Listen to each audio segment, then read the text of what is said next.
passionate about what God has intended for us, right? And how far we have fallen from grace, and how far um, we are just in general when it comes to the family unit, y'all. If we keep it a buck and we keep it real, we don't really, many of us don't have that family core and that family unit. We just don't. Um, it's been systematic, in my opinion. It's been by design. It's been in the making, right? It's been something that has been, it started out as a vision. And by the time it's put into manifestation, it's kind of too late for us to figure out what's going on,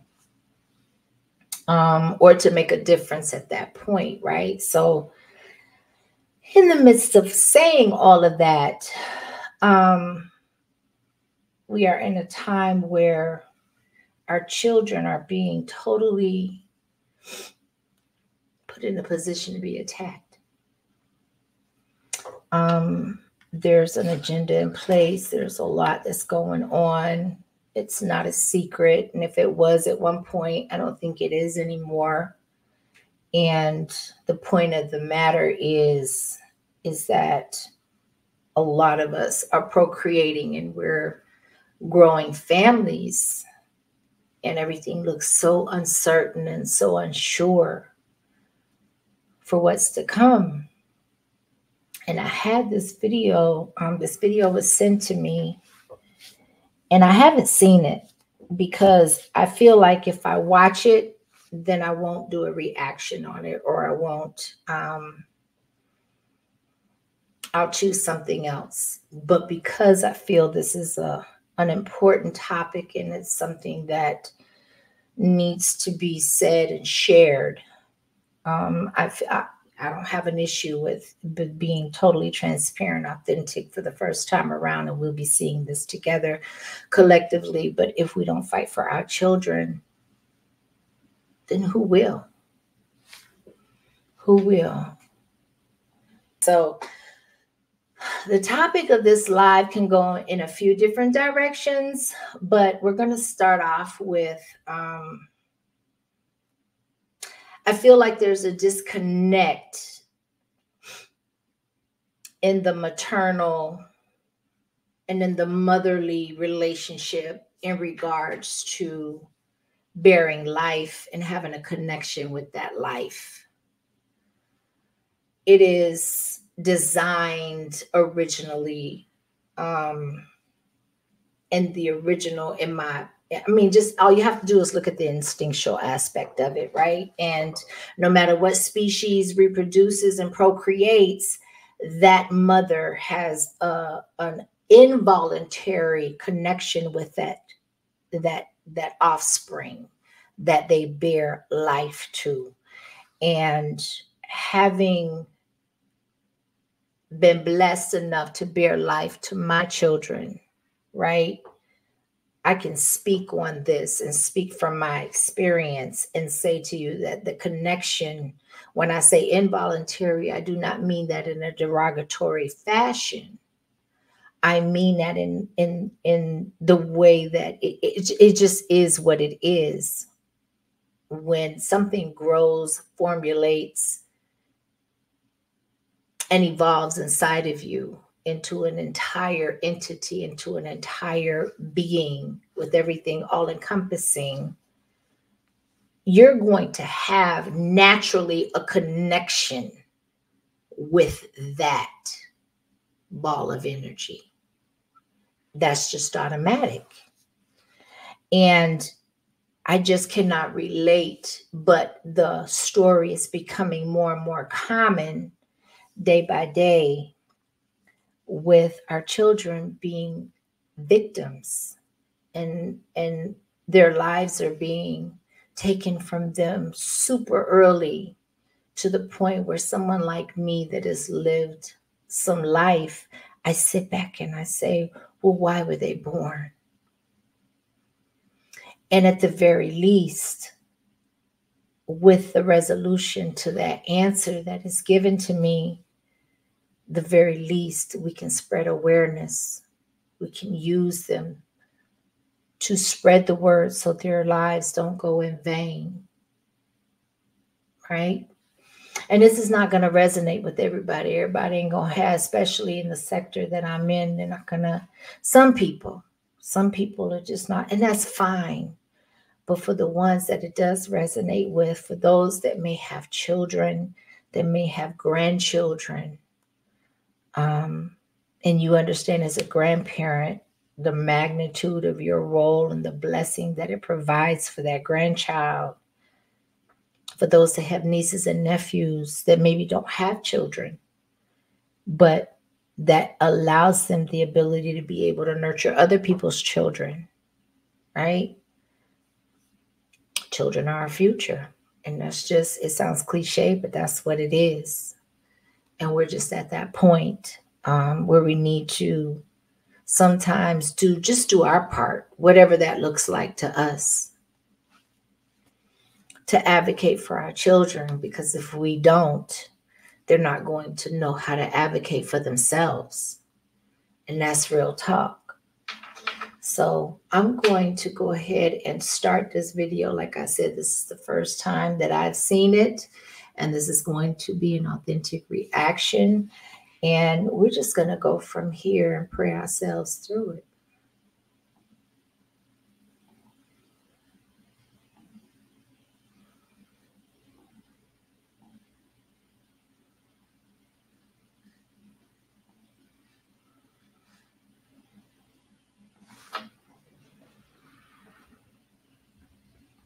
Hold on, y'all. To the edge of death. He's standing over Robert for about 3-4 seconds, and that's when 2 shots went off.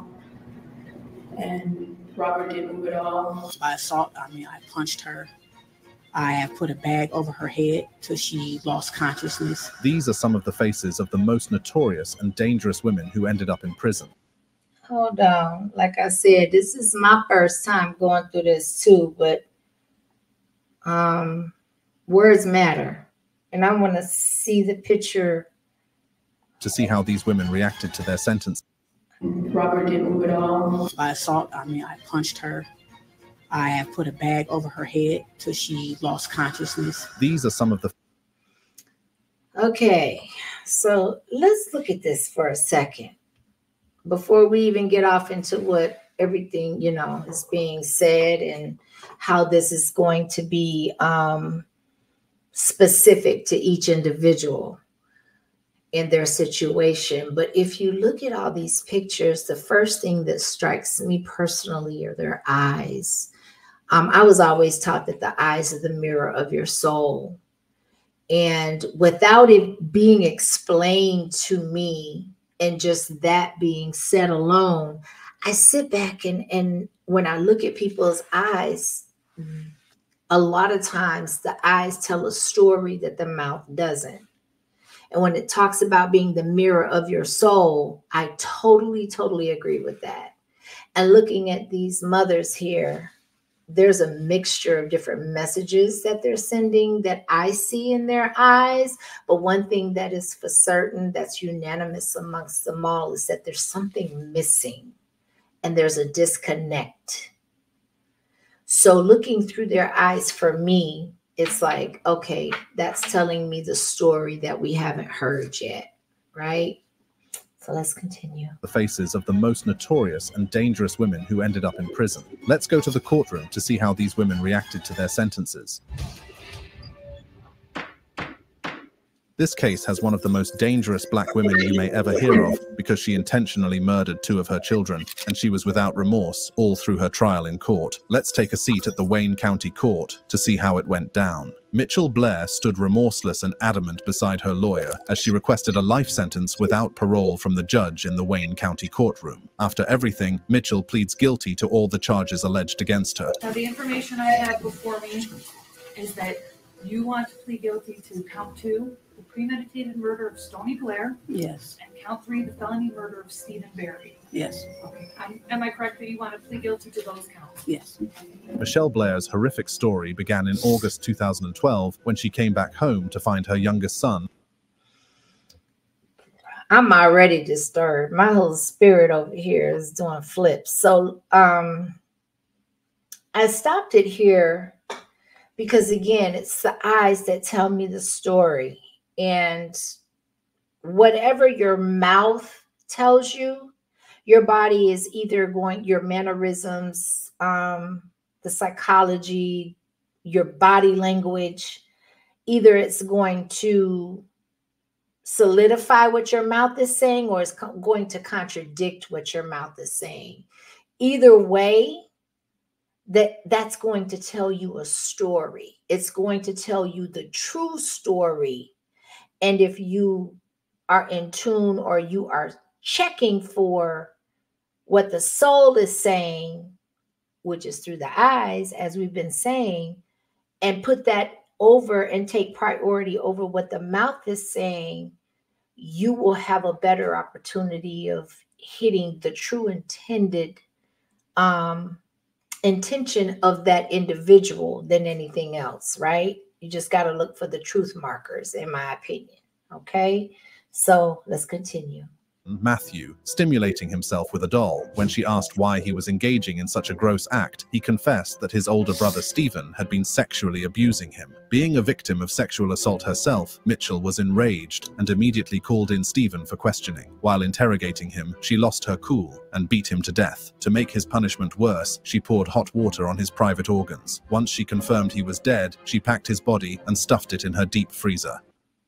Okay. There's a lot to unpack here, right? So this mother, she unalived her 2 children. There's generational trauma that has never been treated, that has never been probably even reiterated or exposed to a large degree until it was too late. And then, of course, people want to make you a study. They want to pry. They want to try to figure some things out. Now you become a priority where I feel like a lot of these women and these mothers, they cry out for help, but we have a lack of people that are listening. So when it comes to these mothers, like I said, there's a disconnect that happens, and I think it runs a lot deeper than what is on the surface, but we have to scratch the surface before we can go any deeper, right? So let's continue. 9 months later, Mitchell discovered that her older daughter, Stoney, was also abusing Matthew. So she gave her the same treatment she gave Stephen, but in a different way. Michelle beat and starved Stoney until she died. Then, this remorseless mum of 4 stuffed Stoney's body inside the same freezer where she had put Stephen's dead body 9 months earlier. I mean, I punched her. I have put a bag over her head till she lost consciousness. I threw hot water on her, scalding hot water from the faucet. You hit her in the head with them? Yes, I hit her in her head multiple times, over and over. These were all done in May 2013. However, authorities only found out when Mitchell was evicted from her home because she couldn't pay her rent in 2015. Perhaps the most worrying thing about Mitchell Blair is the nonchalant attitude and the lack of remorse she showed while sharing her own account of why she murdered her kids. During the court proceeding, she blamed the fathers of the children for not showing up and insisted that killing them was the right thing to do.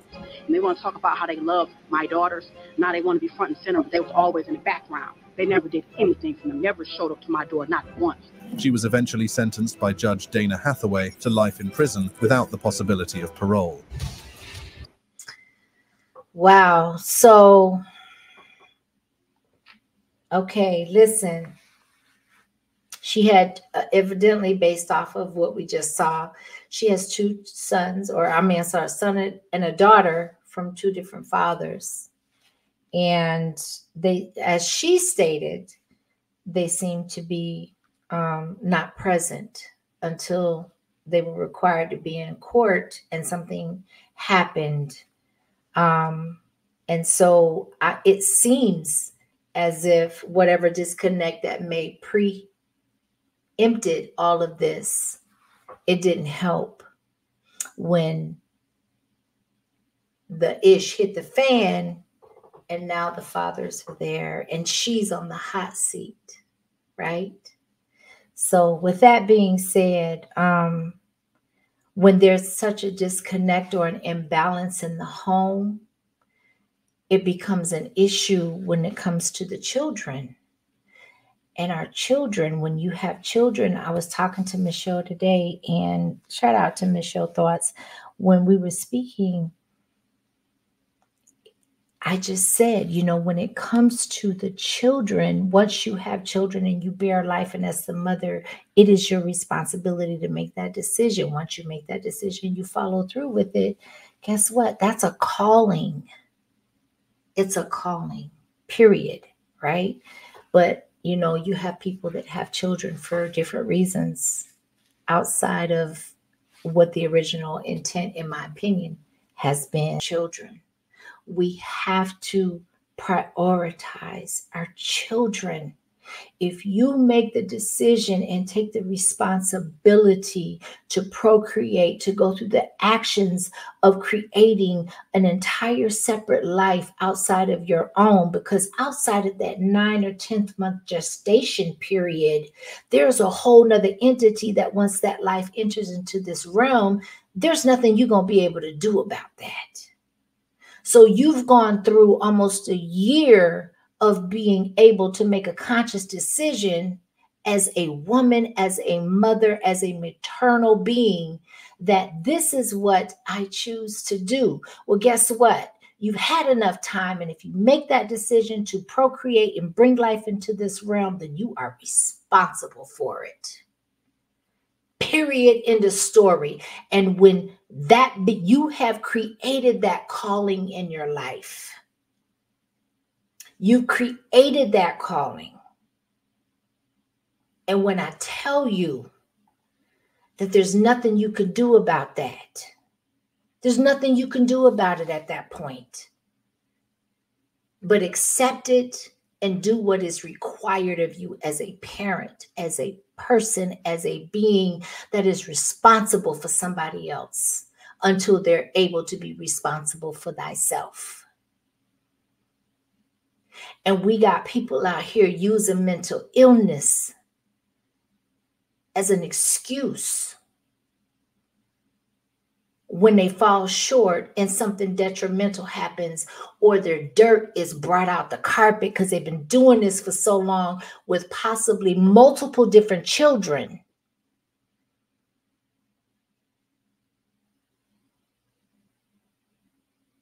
But by the time all of this surfaces and comes to pass, you're burying one or more of them. This is bullshit. When are we going to stop making excuses? If you make the intentional decision to procreate and bring children into this world, you have created your path.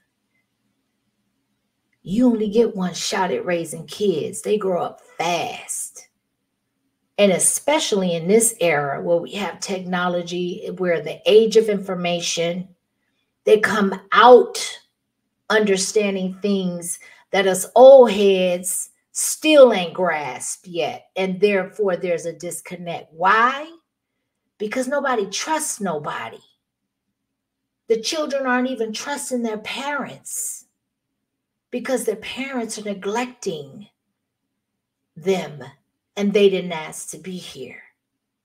They didn't ask to be brought here. It infuriates me. You can't talk to me as a woman, as a maternal being, and as a mother if you aren't the primary influence in the upbringing and the rearing of life that you brought, procreated, and manifested by choice, because it took you 10 months to do it. You can't talk to me about neglecting a child in any fashion because of what it requires to bring a child into this world. You got a year almost to reflect and to come to terms with what this is going to require of me. But we have so many narcissistic people, male, female, old, young, middle age, in their right minds, not in their right minds.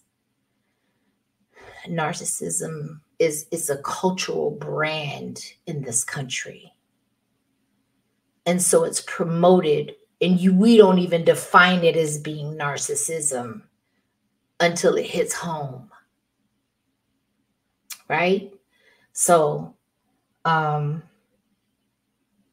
it saddens me to see we're just going to get past the point, or stop at the point where the parents harm the children. But prior to that, it's like, where is the bond?